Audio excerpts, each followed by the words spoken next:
بسم الله الرحمن الرحيم الحمد لله رب العالمين الصلاة والسلام على رسول الله صلى الله عليه وآله وأصحابه أجمعين أما بعد கண்ணியத்துக்குரிய சகோதரர்களே சகோதரிகளே, அல்லாஹ் சுப்ஹானஹு வ தஆலா நம் அனைவருக்கும் உலகத்துடைய வாழ்க்கையை கொடுத்து அவற்றில் மனிதர்களாக அல்லாஹ் நம்மை தேர்ந்தெடுத்திருக்கின்றான்.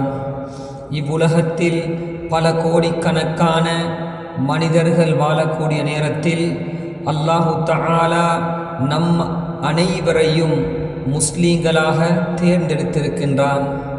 அல்லாஹு தஆலா வான்மறையில் வலா தமூதுன்ன இல்லா வ அன்தும் முஸ்லிமூன், நீங்கள் முஸ்லீம்களாகவே அன்றி மரணிக்க வேண்டாம் என்று வான்மறையில் கூறிக்கொண்டிருக்கின்றான்.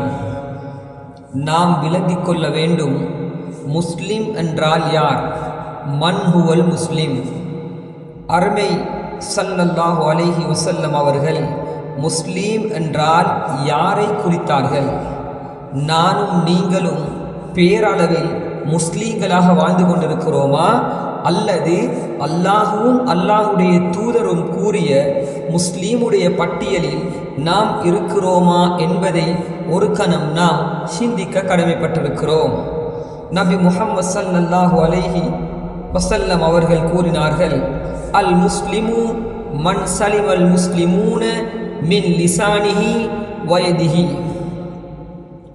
ஒரு பரிபூர்ண முஸ்லிம் யார் என்றால், அவருடைய நாவின் மூலமாகவும் அவருடைய கரத்தின் மூலமாகவும் பிற முஸ்லீம்கள் ஈடேற்றம் அடைந்தவர்கள் என்று கூறினார்கள். அதாவது அல் முஸ்லிமுல் ஹகீகியு ஹுவ மன் லா யுக்தி ஆஹரீன் பிகௌலின் அவு ஃபிஅலின். ஒரு முஸ்லிம், ஒரு பரிபூர்ணமான முஸ்லிம் யார் என்றால், அவருடைய சொல்லின் மூலமாகவும் செயலின் மூலமாகவும் பிற முஸ்லீம்கள் நோவினை பெறாமல் ஈடேற்றமாக வாழக்கூடியவர். அதே போன்று அவருடைய நாவு புறம் பேசுதல், இட்டுக்கட்டுதல், மோசமான பேச்சுக்கள் பேசுதல், இது போன்ற விடயங்களை விட்டும் அவருடைய நாவை அவர் பாதுகாத்து வாழ வேண்டும். அவருடைய கரத்தின் மூலமாக மற்றவர்களுக்கு அடித்தல், மற்றவர்களுக்கு நோவினை கொடுத்தல், இது போன்ற விடயத்தை விட்டும் அவருடைய கரத்தில் இருந்து பிற மனிதர்கள், பிற முஸ்லீம்கள் பாதுகாப்பு பெற வேண்டும் என்பதுதான் இந்த ஹதீஸுடைய நோக்கமாக இருந்து கொண்டிருக்கிறது. இந்த ஹதீஸிலிருந்து எங்களுக்கு 3 விடயங்களை உலமாக்கள் வடித்து கொடுத்திருக்கின்றார்கள். முதலாவது, இந்த ஹதீஸின் மூலமாக இஸ்லாம் என்பது வெறுமனே இபாதத்துக்களை கொண்ட ஒரு மார்க்கம் அல்ல. மாற்றமாக இஸ்லாம் என்பது அழகிய நற்குணங்களை கொண்ட ஒரு மார்க்கமாகும். ஒரு உண்மையான முஸ்லிம் என்பவர் பிற முஸ்லீம்களை கண்ணியப்படுத்த வேண்டும்.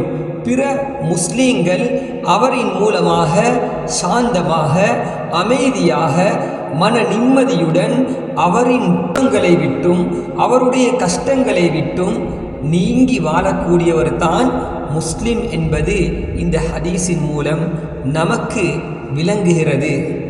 இரண்டாவது, இந்த ஹதீஸின் மூலம் விளங்கக்கூடிய விடயம் என்னவென்றால், ஒருவர் மற்றவருக்கு உதவி செய்தல், ஒருவர் மற்றவருடன் அன்பாக இரக்கமாக நடந்து கொள்ள வேண்டும் என்பதை இந்த ஹதீஸின் மூலம் உலமாக்கள் நமக்கு சுட்டி காட்டுகிறார்கள்.